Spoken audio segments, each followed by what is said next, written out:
Udah siap semua ya?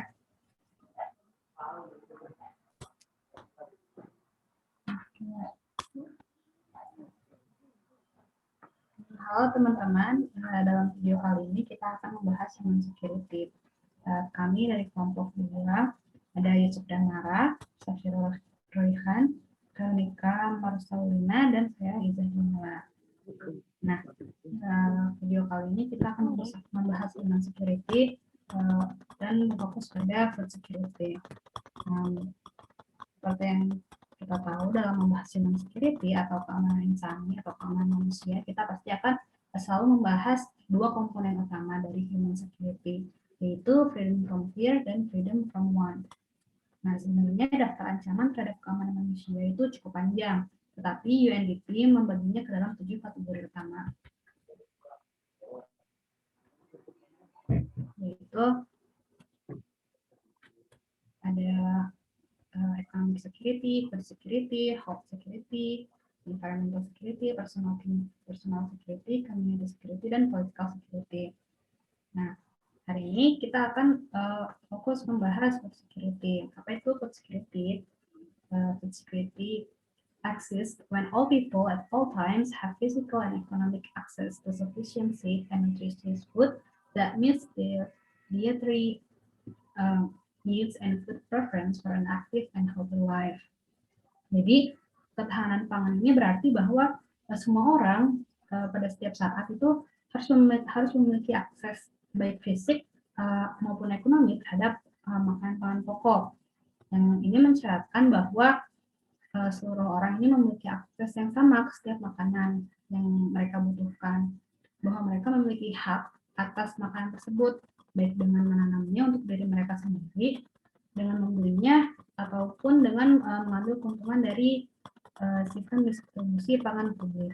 Oleh karena itu, ketersediaan pangan ini merupakan kondisi keamanan yang diperlukan, karena walaupun misalnya di seluruh dunia ini pangan itu cukup untuk seluruh manusia yang hidup, tetapi itu nggak menjamin bahwa semua manusia yang hidup itu memenuhi tercukupi kebutuhan pangannya. Oleh karena itu food security ini diperlukan. Nah, dari definisi ini dapat diidentifikasi 4 dimensi utama food security. Pertama ada ketersediaan pangan. Ini membahas soal pasokan dari ketahanan pangan itu sendiri, yang dilihat dari tingkat produksi pangan, tingkat persediaan, dan persediaannya di pasar. Terus ada pasokan yang walaupun pasokan pangan di tingkat nasional maupun internasional ini memadai, tapi ini tidak menjamin bahwa tingkat ketersediaan pangan ini di level yang lebih rendah, di level rumah tangga ini tercukupi. Atau kekhawatiran tentang akses pangan yang tidak mencukupi ini menghasilkan kebijakan pemerintah kayak tentang pendapatan, pengeluaran, kebijakan pasar, dan harga ini agar dalam level rumah tangga ini ketersediaan pangannya tercukupi. Lalu ada pemanfaatan. Ini umumnya dipahami sebagai bagaimana tubuh kita sebagai individu ini membutuhkan asupan energi, membutuhkan nutrisi dalam makanan itu, gimana mereka energi dan gizi itu kita butuhkan ini tercukupi, karena itu berkaitan dengan bagaimana si pangan ini dipersiapkan atau bagaimana diolahnya gitu, agar nutrisi gizi dan energi yang ada dalam pangan ini tercukupi dalam tubuh kita ini. Seperti itu. Lalu ada stability, di mana bahkan walaupun asupan gizi energi dalam tubuh kita ini sudah tercukupi, tapi tidak menutup kemungkinan bahwa dalam kemudian hari, bisa besok atau minggu depan ini kondisi gizi dalam tubuh kita ini menurun. Jadi kita masih tetap dianggap tidak aman jika kalau kita ini besok maupun minggu depan atau kapanpun itu tidak terpenuhi gizinya. Ini akan berdampak pada menurunkan status gizi individu. Agar tujuan ketahanan pangan atau food security ini terpenuhi, keempat dimensi tersebut itu harus dipenuhi secara bersamaan, seperti itu.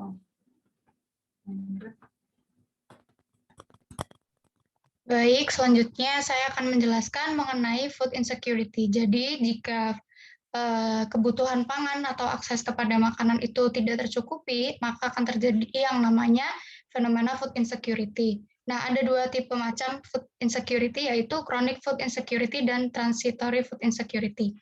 Chronic food insecurity ini bisa dipahami sebagai kondisi food insecurity yang sudah berjalan lama dan juga disebabkan oleh suatu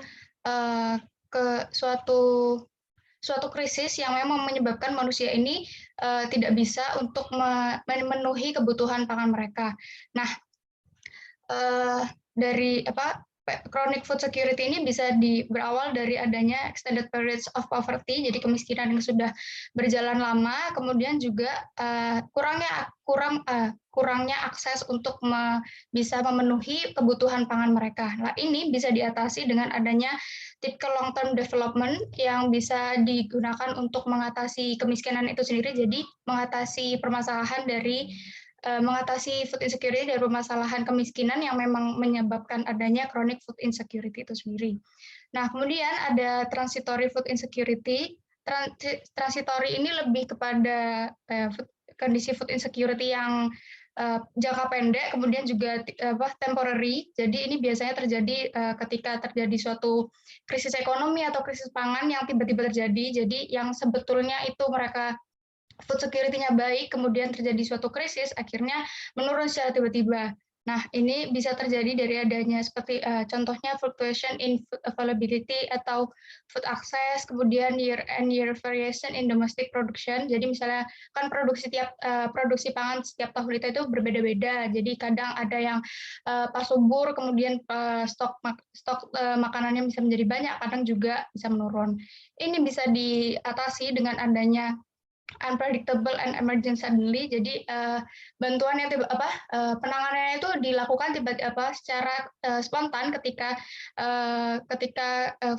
transitory food insecurity ini terjadi gitu. Jadi tidak ada panduan sebelumnya bagaimana, karena memang terjadinya tiba-tiba dan itu memang jangka pendek gitu. Jadi nggak akan keterusan atau bisa jadi keterusan, tapi biasanya yang terjadi adalah short term. Yang lanjut.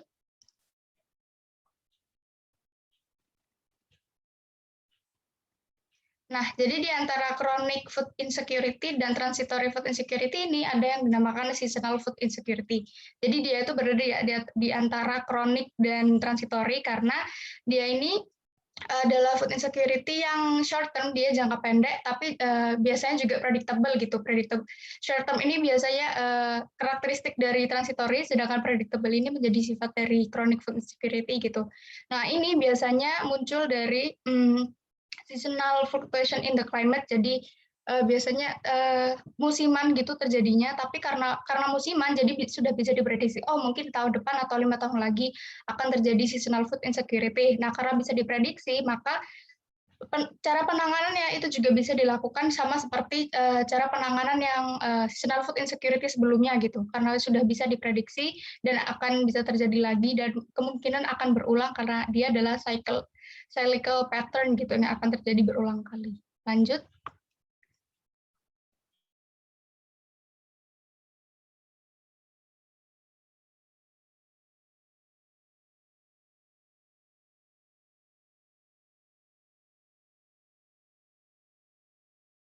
Oh ya, oke.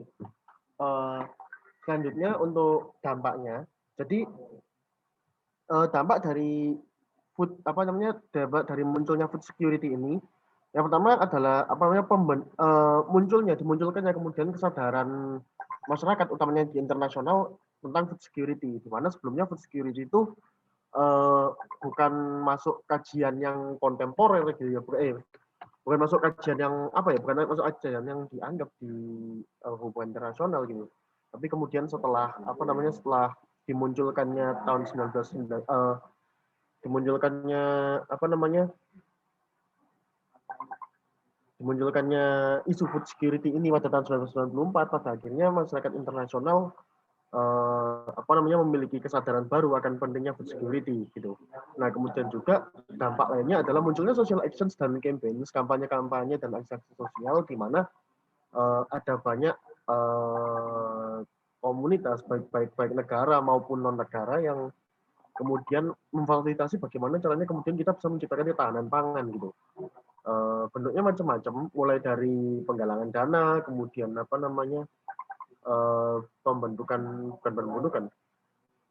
pembinaan terhadap masyarakat, suatu kelompok masyarakat untuk membentuk ketahanan pangan, atau bahkan dari suatu komunitas masyarakat itu untuk membentuk ketahanan pangan mereka sendiri begitu. Dengan sebagai contohnya misalnya kalau dekat-dekat aja sejauh yang saya tahu di Malang itu ada beberapa kampung yang kemudian sudah membantu ketahanan pangannya melalui sistem penanaman sayuran kolektif misalnya di suatu kampung mereka bikin bikin semacam satu lokasi di mana mereka sama-sama bareng-bareng menanam suatu jenis sayuran yang kemudian nanti mereka konsumsi sendiri untuk memenuhi kebutuhan masyarakat mereka gitu. Atau misalnya di daerah bukan Timoro, di daerah Simpang Borobudur itu mereka di salah satu RW di situ itu ada aktivitas masyarakat di mana mereka bikin semacam, jadi di sungai yang kebetulan melintasi RW mereka di situ bikin bendungan, kemudian mereka jadikan di situ kolam pemancingan di mana mereka di situ ya nyebar lele, ya nyebar ikan-ikan lain gitu. Yang mana kemudian yang diperbolehkan memancing di daerah situ itu hanya masyarakat di RW itu gitu. Dan itu gratis, tidak dipungut biaya. Itu kemudian membantu juga untuk membentuk kesadaran kolektif dan saling bahu-membahu antar masyarakat untuk menciptakan ketahanan pangan atau food security di daerah mereka kayak gitu. Selanjutnya yang next. Nah, ini kayaknya penutup ya, sebagai penutup. Ini adalah salah satu dampak dari kesadaran akan adanya food security. Ini adalah cover dari filmnya, dari komiknya Superman yang berjudul Peace on Earth, yang mana dia terbit tahun 1998. Di sini Superman Peace on Earth ini menceritakan bagaimana kemudian Superman itu menemukan bahwa dunia itu kelaparan. Dia menemukan masalah food hunger. Dia menemukan masalah, ya yang paling utama ya, dia menemukan masalah food hunger. Kemudian dia berkoordinasi dengan United Nations. Kemudian dia bikin suatu proyek di mana dia ngasih makanan ke masyarakat miskin. Dan di situ kemudian dia menemukan berbagai macam reaksi gitu. Ada yang senang, ada yang bingung, ada yang takut, ada yang chaos.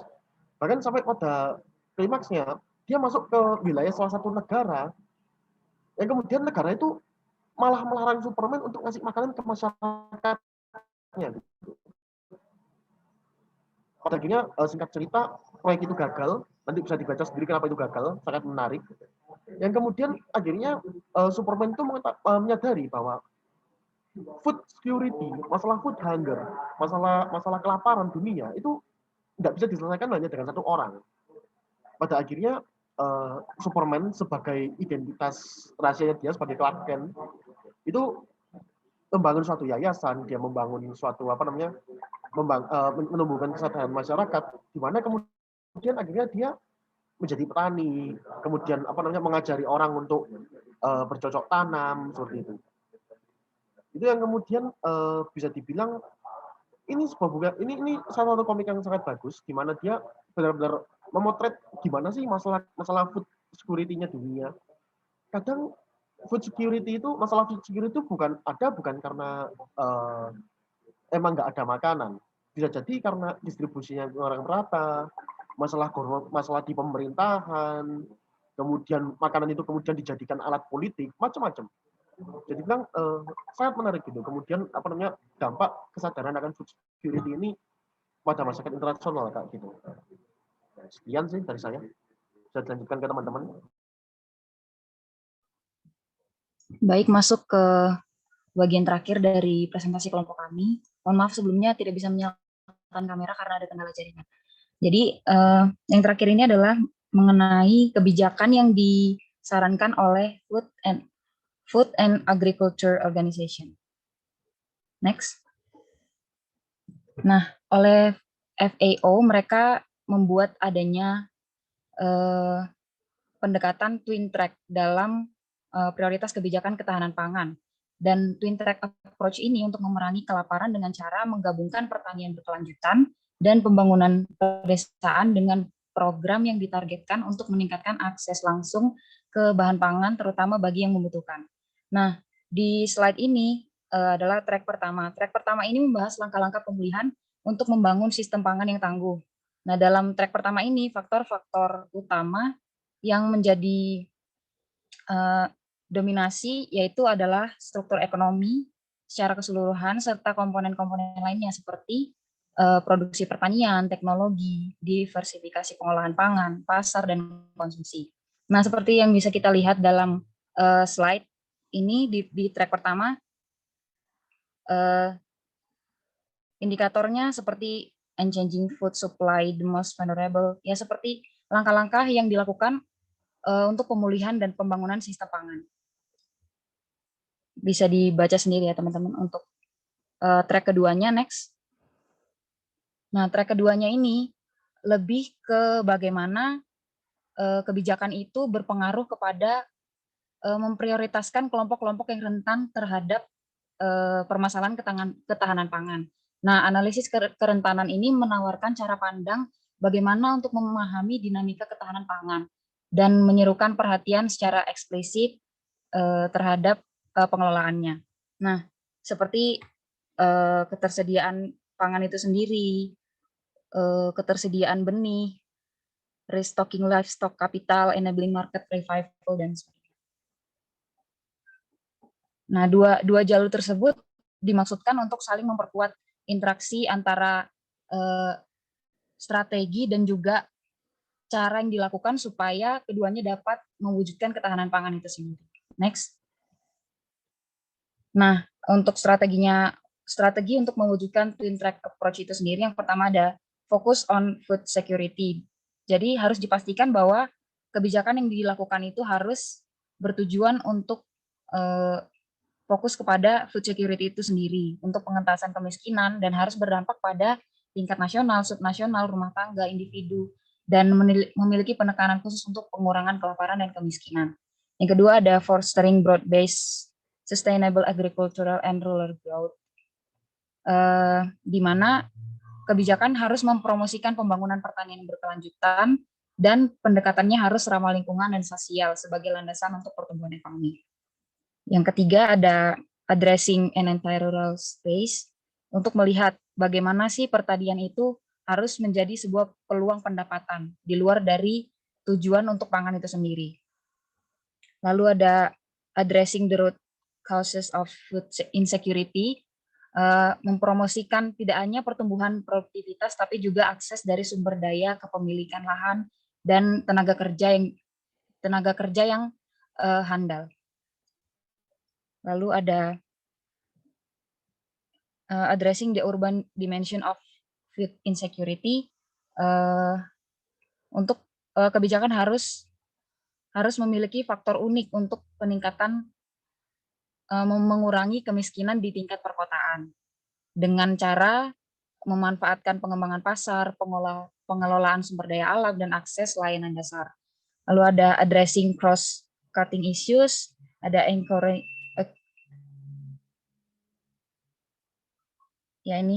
mendorong partisipasi semua pemangku kepentingan dalam dialog yang mengarah pada penjabaran strategi nasional.